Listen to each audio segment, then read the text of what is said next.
His expertise is derived from a 28-year period of service with Archer Daniels Midland.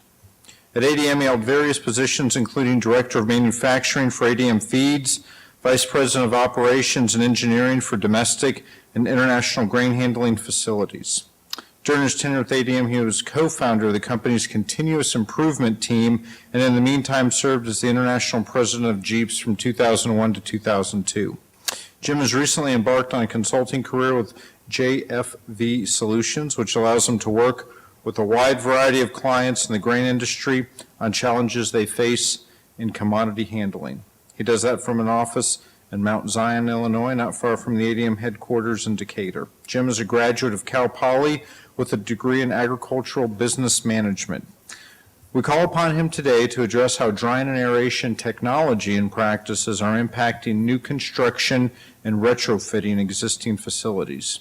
Aeration is a major part of the decision-making process for design, particularly looking at cost versus value and analyzing capital and operating dollars spent. Jim wants to leave you with a better understanding of how to create and retain value through drying and aeration assets. Please welcome Jim Voigt. Thank you. Okay, good afternoon. Well, I see maybe a little over half of you made it back, and I don't know if it's the afternoon or the speaker or a combination of both, but anyway, thanks for being here. I'm always honored to be asked to speak at something like this, and it kind of always amazes me as to why would they ask me. I got thinking about it. I've had a pretty successful career, but there's one key to that that's allowed me to have that success. And I've had the ability to find and surround myself who had greater knowledge, greater skills, and greater abilities than myself that made me look good. And for this presentation, again, it was mentioned, the folks at Grain Journal sent out a survey to a lot of professionals in the industry and asked for comments and input. So the presentation I'm giving you today is, I'm trying to keep any personal bias I have out of that and summarize the comments that these industry professionals gave to us. So with that in mind, we'll go ahead and move forward here. So, this is the topic today. It is a little specific. We're not going to have a solution or a discussion at the end of the day that says that this is the best practice, one solution fits all. That's not going to exist, okay? Every application is unique and needs to be approached differently. And when you talk about aeration and you talk about grain drying, there are a lot of different ways to approach that part of our business. But agenda-wise, I want to talk a little bit about the changing environment we're working in and how it impacts these two areas of our business plan. Talk about some of the variables in the decision-making and when you're looking at upgrades or improvements in your drying and aeration. Then we'll kind of just a general basic review of each of those and talk about what are some of the new things that are out there. And then we talk about how do you justify making these changes, and then we'll wrap that up with the summary. So let's talk about some of the environmental changes that are going on in the first. Let's talk about what's happening in the farming community. Obviously, farmers are getting larger. We see that all over. They're getting bigger equipment. They're taking crops out of the field faster. A lot of farmers are, you look at some of these on-farm elevators and they're as big as some of our commercial elevators anymore. So we're seeing that change, and this is a customer to us that we have to respond to. I didn't put this on the slide, but the other thing, the grain industry is kind of a unique industry in that, we look at a farmer as a customer. In most industries, he'd be a supplier, but for us, he's a customer. And then we have this end user on the other end, whether it's a feeder or a processing plant or whoever, is also a customer. So as a grain industry, we're really trying to satisfy two customers with sometimes conflicting needs and requirements and demands. So it's a unique position to put us in that we have to keep that in mind when we look at what we're doing. The value of the crops, we got $8 corn, we got $16 soybeans. The value of what you're holding in that bin and how much money you can spend to maintain the quality or improve the quality of that, it changes the formulas. Transportation-wise, again, farmers have bought bigger equipment. They're coming to the elevators faster. You look at the dynamics of what's happened in logistics in my home state of Illinois. Traditionally, barge loading was the way we moved grain out of it. Well, there's a lot of new train loaders in Illinois now that have sucked grain out of the river. So you have to look at your system. Where is that grain going to go? Traditionally, ADM's big plant there in Decatur, it uses 500,000 bushels of corn. None of that corn came from Illinois. That corn all came out of northwest Iowa by train to them. Today, they don't pull any grain from there. That grain's coming out of North Dakota. The ethanol plant sucked up the cheap corn in northwest Iowa. So this logistics is changing, and your facilities have to recognize that and make changes accordingly. How many sessions did we hear today talking about regulatory issues, whether they're emissions, OSHA, their safety? Those impact also aeration and drying, how we move forward. Urbanization is another thing that was touched on earlier today. We've got a lot of city folk who want to move out on the edge of town in a small rural community and want to live that lifestyle, but they don't like some of the things that go along with that lifestyle, like listen to a grain dryer running at night or a line of trucks in front of their house. So that's a variable we have to look at. Cheap interest rates. That's on the positive side. That allows us to do some things when we can get money for 3 or 4% versus when we were paying 12% for money for trying to justify projects. Global demand trade rules. Huge impact on our industry as to what it goes into the export market or what doesn't, what stays domestically. Quality demands. Consumers are becoming more demanding on what they want, the housewife or whoever it may be, and that's filtering back down through the food chain back to us. And when we look at particularly where we're handling specialty grains into the food industry, we have to take those into consideration. And again, that's similar to what this value stream and sustainability is. You guys are getting a little under the covered education in Toyota manufacturing Lean Six Sigma. You heard about triple constraint today. You're hearing about value stream. I'll throw out a couple of terms. You know, our industry has avoided that. You know, that's something for, you know, car manufacturers or, you know, line assembly plants. But a lot of these techniques apply to our industry.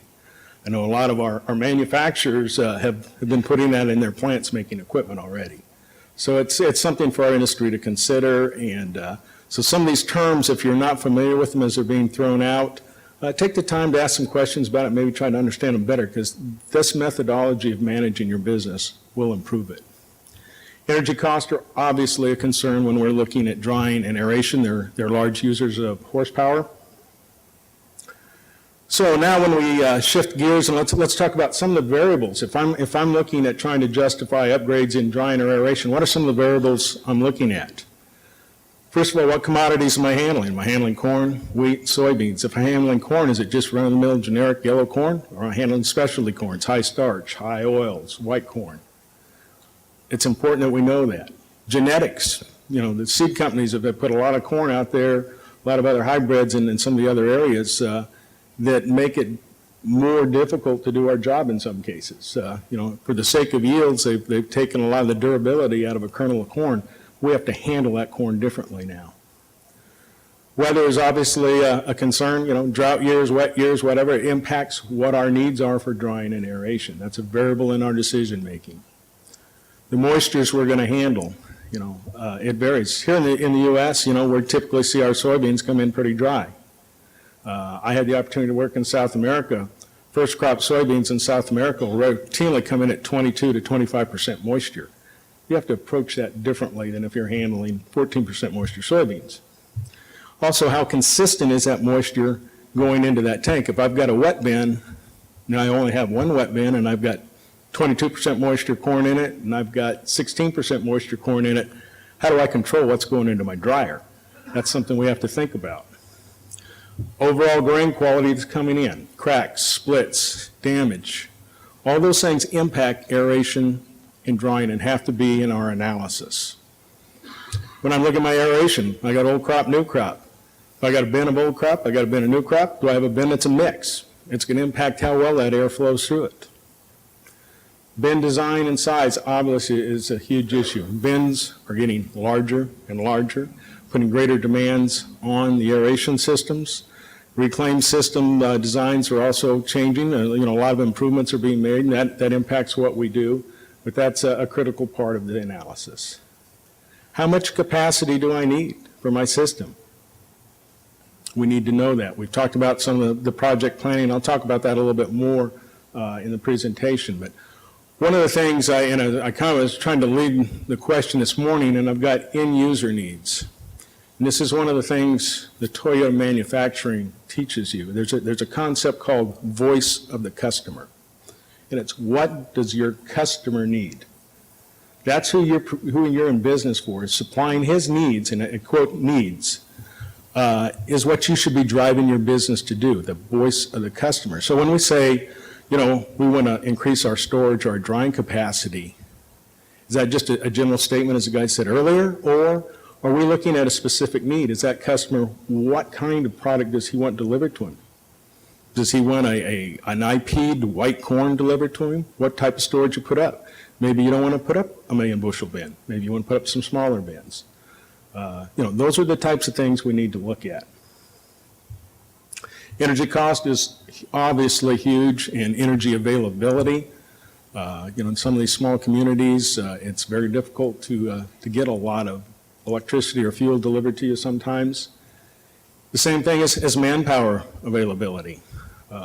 That's a nice thing about automation and controls. It can help you reduce the number of folks you have, particularly in a small community where we're seeing a lot of people don't want to stay home and they're moving into the city, and it's tough to find somebody out there. The other thing we got to look at is I'm pulling somebody in at harvest time to run a dryer at night, and I'm giving him a couple days training and turning him loose. Is that the best way to run and manage our businesses? Capital availability. We touched a little bit on this morning. Projects need to justify themselves, and if they're justifiable, there should be money, but there's not a limited source of money out there each year. So we have to look at what's our budget constraint that we can do projects within a year and look at that over a longer range plan.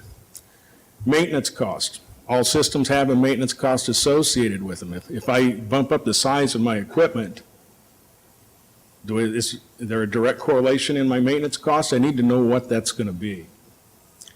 I need to look at my overall grain handling integration of my system. And let's take drying, for instance. I'm concerned I want to upgrade my drying. I really need to bump it up, and I'm going to look at a 10,000 bushel an hour grain dryer. Well, if I've only got 60,000 bushel wet holding capacity and I don't address that issue, that 10,000 bushel an hour dryer isn't going to do me a lot of good. So I have to look at that overall integration, how the whole process flows through my handling system. I need to look at the location of where I'm putting equipment, particularly with drying. We start adding equipment, we start shoehorning stuff in, and pretty soon you drive down the road and you see a lot of these grain dryers are stuck between another grain dryer or stuck between some bins, and the restriction of the airflow and how efficient that equipment's going to be is a part of that process.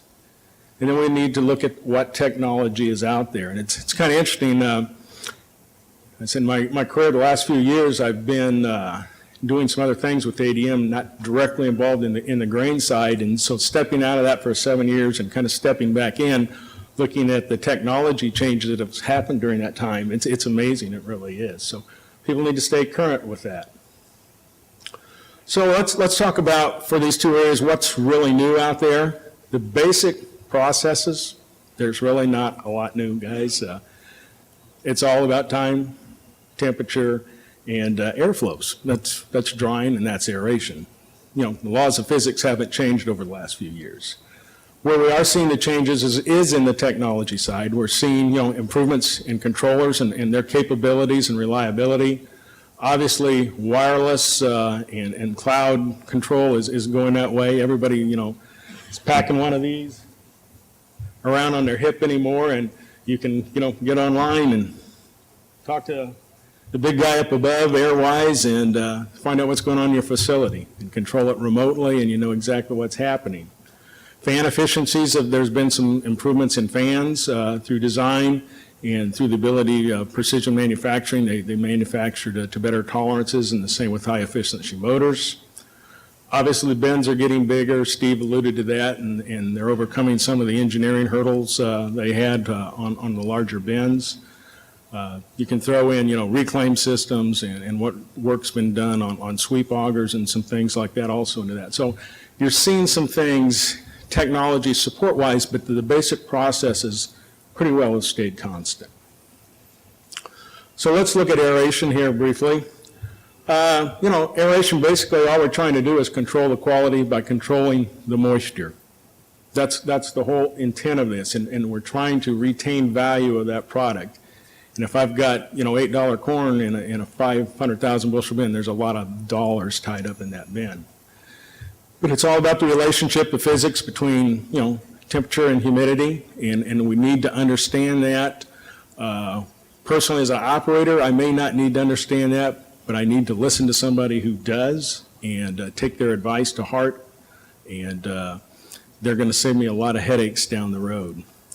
As an industry, historically, when we looked at aeration, our monitoring, or how we do that, is we've looked at temperature versus moisture, and we've relied on that temperature monitoring to control the grain. And we do that by, monitoring airflows, how long we're running those fans, pushing fronts through. That's how we've always done it. And, static pressure has always been and will always continue to be one of the key things in how you design those airflows in those bins. Which gets back to fan selection and bin design is very critical for that. And, we continue historically to have monitored with temp cables. We have a lot of rules of thumbs. I know they've changed through the years. When I came on, basically, corn was a 10th CFM, and, I think today you're seeing probably more people in the 7th range on new installations. Wheat, I was at one time was at a 20th, and now I think the wheat guys are, saying a 12th. So there's a lot of different things that have changed, but we've had rules of thumb on how we do things. Obviously, FM quantities impact aeration. As hybrids have changed, farming practices change, that's kind of gone up and down. It'll get better, it'll get worse, and that impacts us. We talked about energy earlier, and then, aeration, it does some other things for us. Assisting in insect management or control is another big thing. So that's kind of a quick review on where we've been. Let's talk about what's different or what's new. We talked about the controls and the reliability, the wireless, the cloud, all those things have given us more flexibility on how we control the grain in those bins. Equipment's become more reliable, the sensing's become more reliable. PLCs have become more standardized and can exchange with existing equipment and tie into it.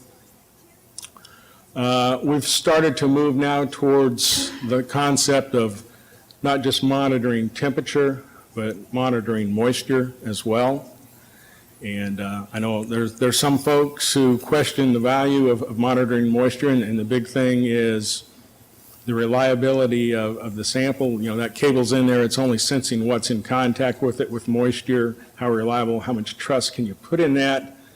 We've had some of the same arguments on temp cables for years too. How far out is a temp cable going to sense? You've got a hot spot a foot away from the range of that cable, or you're going to pick it up. So that's, it's a valid argument. But if you look at the two systems, moisture and temperature combined, and maybe it does improve our ability to understand what's going on in that bin and manage it. It started with some of the ground piles, and it's been expanded. And I know that there's been a lot of university work on that, but monitoring CO2 levels as a means of control.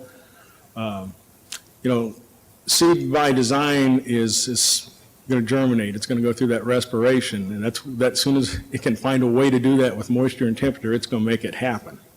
That's the way God planned it.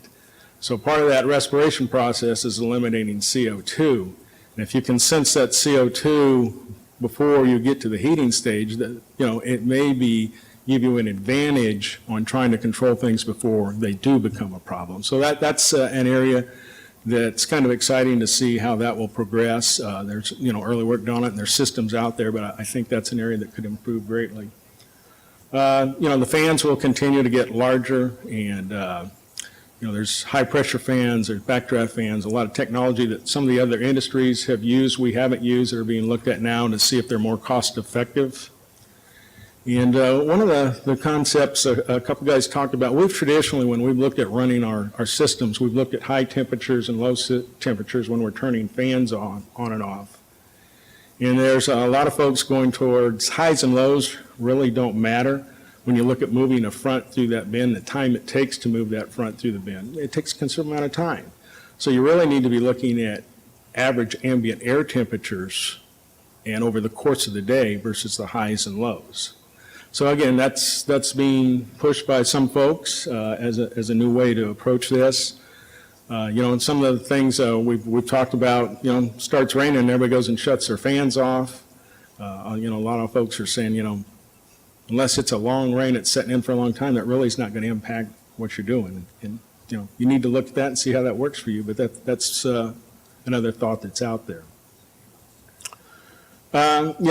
We talked about motor upgrades. The soft starts and VFDs is probably the biggest thing for both of these. In trying to combat energy cost, we went with soft starts as an industry first.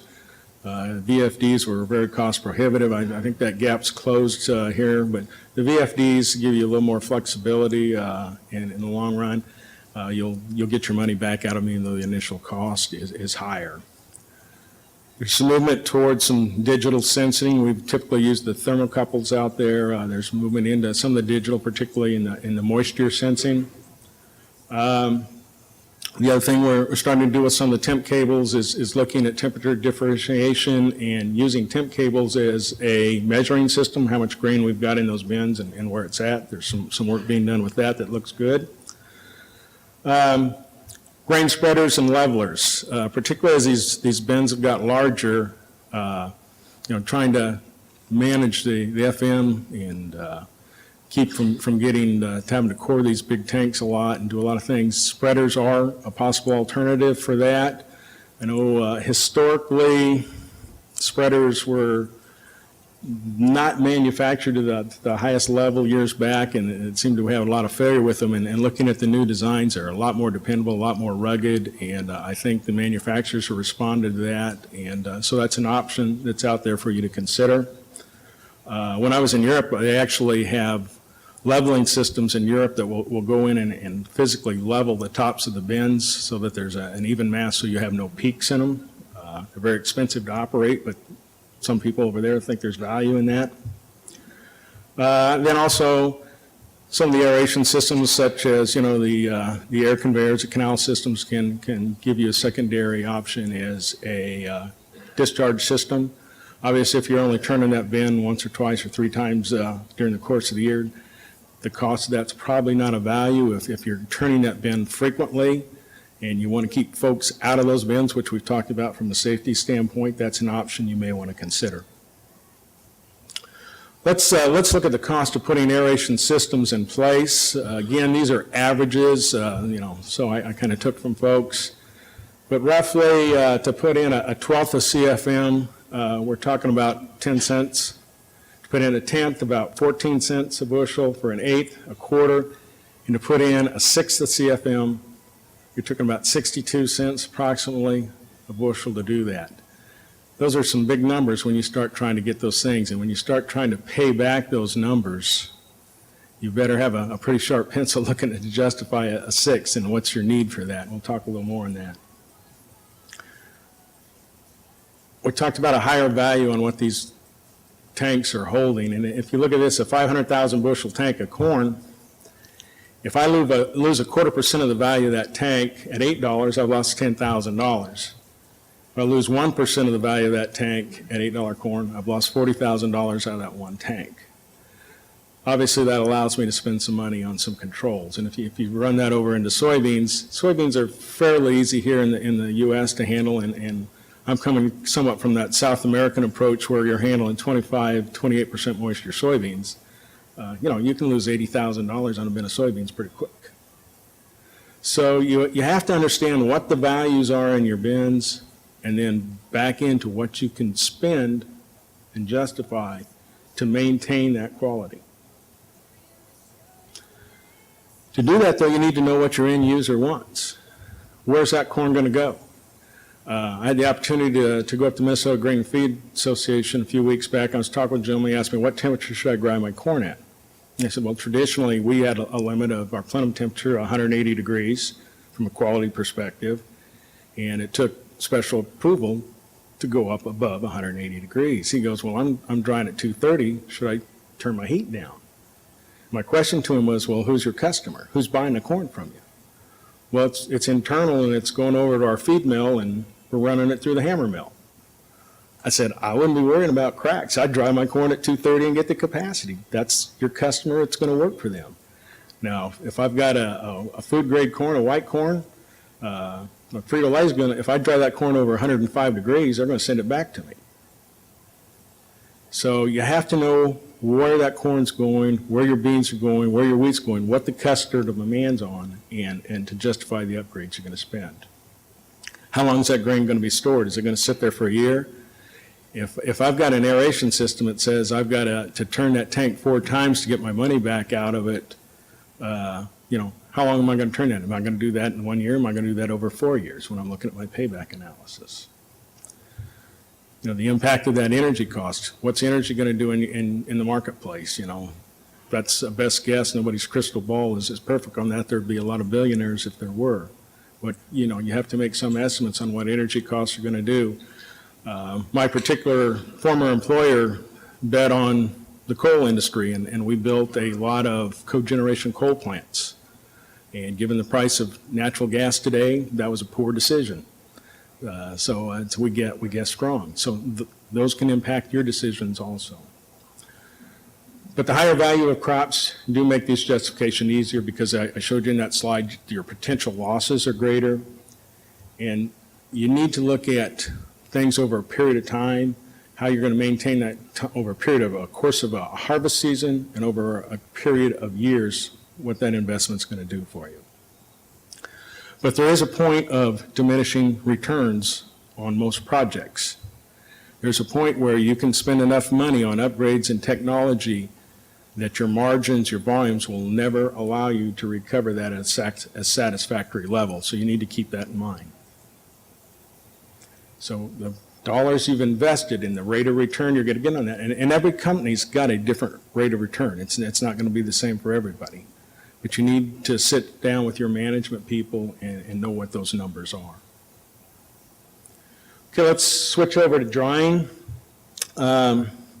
Again, drying, we're trying to control quality by controlling moisture. That's the same bullet I started out with aeration. If you really think about these two processes, there's a lot of similarities between what we're trying to do in both of them.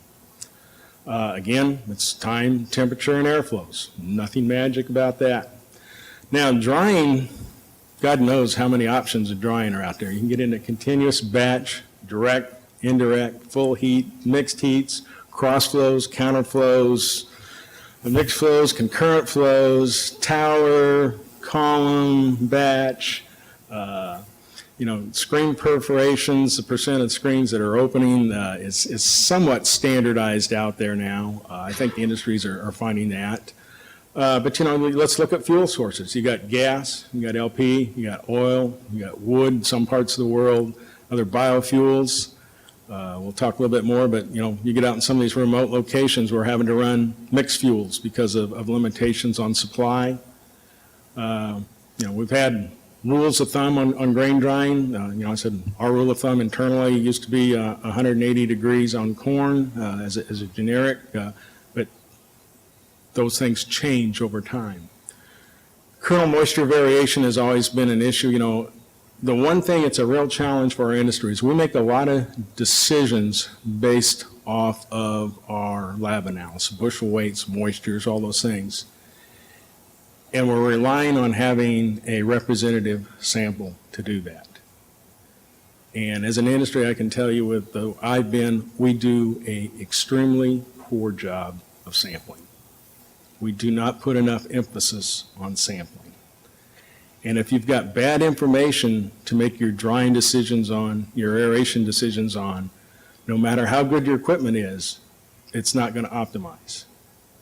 So when we're looking at drying, we're looking at aeration, I would encourage all of you to take a close look at your sampling procedures on how you're pulling samples to make those decisions off of. So what is the correct choice based on all this? There is no one correct choice. Just like aeration, not quite as much as drying. Drying's more sensitive to it, but you have to look at each application individually. You need to work with manufacturers, suppliers, contractors, design firms, engineering firms to find what's the best solution for you that fits your company's business plan. But what is happening is we definitely are seeing bigger dryers. I can remember when I first started the industry, a 3,000 bushel an hour dryer was a big dryer. And I understand there's a 12,000 floating around out there somewhere nowadays. Fans have gotten bigger. You know, we used to see 50 horsepower fans. Now we see 150 horsepower fans. Motors obviously have gone up accordingly. The soft starts and the VFDs, just like in the aeration, have kicked in and added value to trying to control our energy cost. We've seen some changes in burner design. You know, pretty much the old reliable Ford F100 burner is a Maxon burner in grain drying business, and you know, there's been improvements in that from the old cast models to aluminum. Some of the other burners have also made improvements in their ability to conserve fuel and their cleanliness, reliability. Sensor improvements, there's been continued improvements in the reliability on sensors. Some folks are also, you know, using some infrared scanners now besides just the thermocouples. We're seeing now we're looking at more moistures, looking at inline moisture reading going in and coming out versus just looking at temperatures to control. We've got smart controls out there that are taking this information and teaching the control to anticipate what's going to happen in that dryer and make adjustments accordingly. The wireless connectivity, cloud systems, again, we can monitor those dryers from sitting in the office or at home on a Saturday afternoon if you're lucky enough to get there during harvest time and see what's going on at your facility. PLC upgrades, again, have made the reliability a lot better for the systems. Talked about blended fuels. You go to stick a 10,000 bushel an hour dryer into Red Cloud, Nebraska, good luck with that. There isn't going to be the natural gas there sufficiently. So you may have to blend that with LP. And I know in the past, you know, we've talked about, I forget who I was talking with earlier today, I think it was Dub Johnson out in Kansas. We used to set up where part of the burners were burning LP and part of the burners were burning natural gas. That's how we did that. Well, today there's systems that will blend that fuel across the burners and allow you to do that. We've heard a lot on safety environmental issues on what we need to look at on all this equipment. Drying in particular, there's some hazards there. There's some pretty scary pictures out there of dryers on fire, particularly if you're drying sorghum milo. That gets a real challenge, the housekeeping on a dryer to keep those fires out of it. And how those dryers clean out and the internal buildup on them is an issue. We'll talk a little bit about moisture controllers themselves. You know, they're tracking that inlet and outlet moisture and the temperatures both, and taking a look at that and managing the time, the retention time that grain is in the dryer is how it's controlling that option. The nice thing about that, it gives you some historical records that you can track and see what's going on, and it allows you to either automate or, you know, alarm and manually adjust your system. And you're looking at an installed cost for most of the systems, somewhere around $18,000 a unit, which if you do a payback on that, if you're doing a lot of drawing, and we looked at the 1-2% losses, you know, what those cost you, it's an area you might want to consider. Looking, you know, everybody says, well, what's the right size dryer? Well, again, there's no right size dryer for anybody. I just kind of ran some numbers, though, here to see, and these are very average cost across the board. Some are going to be cheaper, some are going to be more, depending on who you're buying them from. These costs, I didn't put anything in for foundations because, as Steve alluded to, soil requirements are all over the board. But you can see a 3,000 is, you know, about roughly $300,000, and you jump up to that 10, it's about $700,000. So if you're looking at cash, that's a huge difference. But I ran that column over there on the other side, so let's see what that costs per dollar per bushel and where that goes. And obviously, there's some economy of scale with the 10,000 bushel dryer on the installation cost. But I will caution you that foundation costs may eat that up. So, you know, you really need to keep that in mind when you're looking at your total cost. Taking that a step farther, looking at these dryers, looking at how much horsepower, blower horsepower was on the size of the unit. And again, these are averages over, I took about 5 different companies' numbers and averaged them. So you can see a 3000's got about 150 connected horsepower on the blowers on it. A 10,000 has about 500. If you look at the CFM per bushel number, that's kind of interesting to see that it's not a constant or straight line. You kind of, those smaller dryers are up there, and then we kind of dip a little bit, and then we go back up if you look at the averages, which that kind of surprised me. That number caught me by surprise. The cooling ratio, again, if cooling is critical for you, that's something you really need to look at the drying. What's the cooling capacity of that dryer, especially on food grade type products? And what's the cost of operation? I didn't put fuel cost in because there's so many variables in fuel, but assuming 8 cents a kilowatt hour for energy cost, you can see that's a cost per bushel in the right column. It's, you're looking at 0.3 of 1 cent there. You go, so, that's not a lot of difference, but if you're handling 50, 100 million bushels a year, it's going to add up over time. So it's something to consider. Again, it's the same numbers. I just put this in as a reminder. I got to come back against this. If I can save a quarter, a half, or 1% value loss in that product, I can justify spending some money on that dryer. So what are the justifications for upgrades? The big thing is providing customer service. How many of you have lost business because you got a long line backed up because your wet space is full and you're behind on your drying, and the guy down the road, he's got room in his wet bin, that's where the grain's going to go. So providing customer service has to be a big part of that decision-making process. The payback justification is going to vary. How much value you put on customer service being able to retain and originate that grain. You may look at the handling cost of that and you say, okay, I can't justify it. But if you take that, having that grain and having ownership of that grain into your marketing plan, your logistics marketing plan, may offset that. I had a year where our Gulf elevators for a 4-month period, every bushel of grain we handled at about a 1/4 cent loss per bushel. And we did it intentionally because our logistics margins were so high. It was the best 6-month period we ever had up to that point in time. So you have to look at the whole management decision when you're making these analyses. Typically, you can say, though, newer models are going to be more efficient and more environmental friendly. I mean, there's been a lot of work done on the engineering on those to make those things happen, and I think the manufacturers have done a good job. But the utility upgrades is another part, and we talked about that. The bigger you go, the more electricity they're going to take, the more fuel they're going to take, and you need to really work with your local service providers on your utilities ahead of time to make sure they can accommodate this larger equipment. And if you have to get into the cost of running new gas lines or whatever, and you have to add that to your project, that it's probably going to make the payback extremely difficult. And again, drying, just like aeration, there is a point of diminishing returns you have to keep in mind. Okay, so what's the answer to all these questions? Again, there's no one answer. But to me, the place to start, and I don't care if you're talking about drying or aeration or any other project you're going to do, and when we talked about project management, I know, and this kind of the leading question I had for the guys this morning, you start with what does the customer need? Go out and talk to that customer. What are their plans? We do that. You guys probably do it at the start of every harvest. You go out, okay, what are you going to, or even planting time, what are you planting this year? How much corn ground are you going to have? How much bean ground are you going to have? What varieties are you going to plant?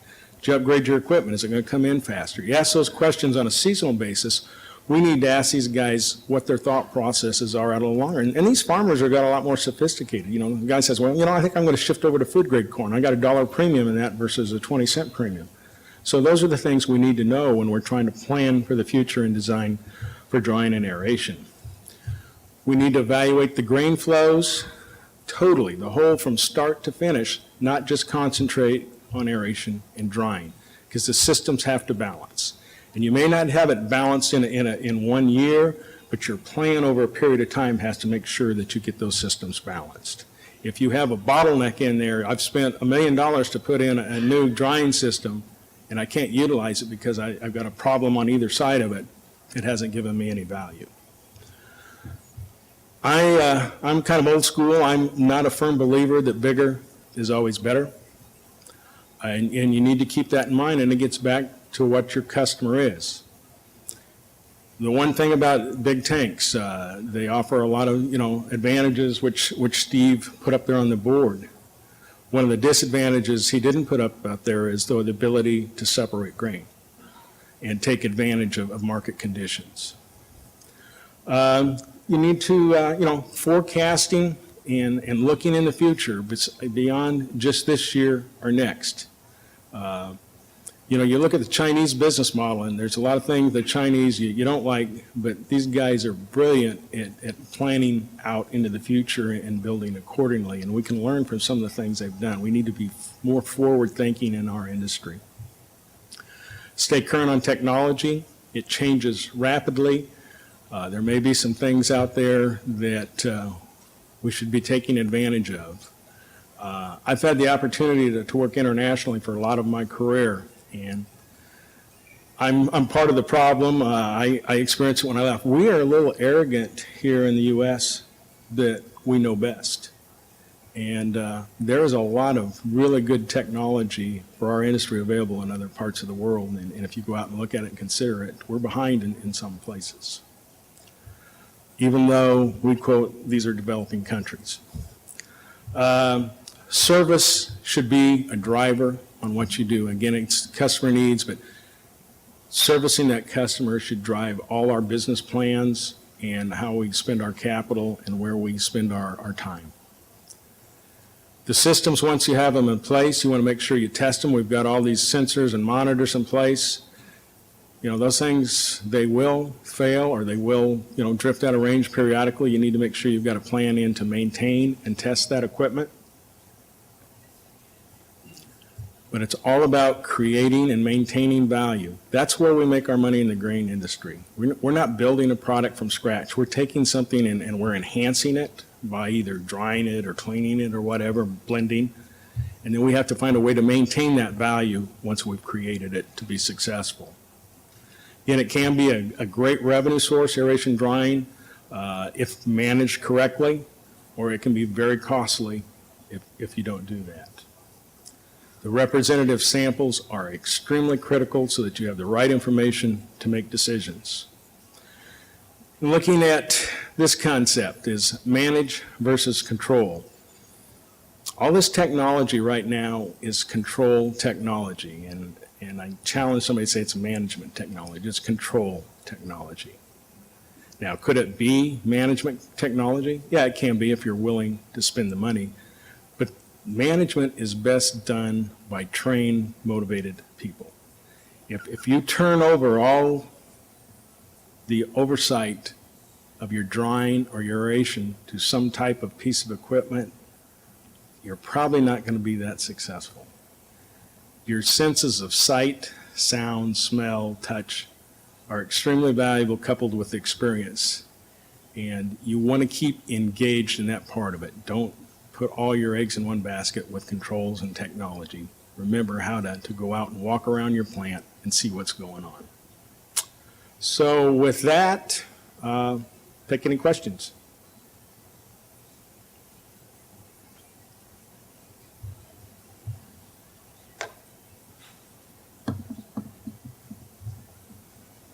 Well, oh, sure.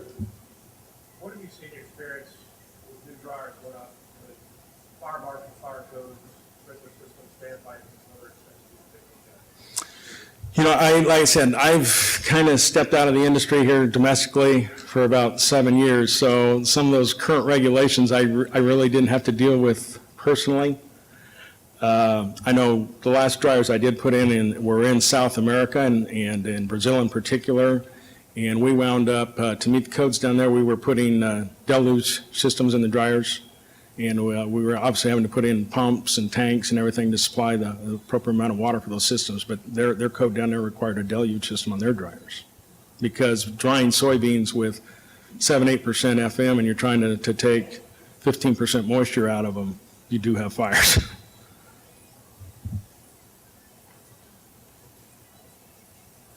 Any other questions?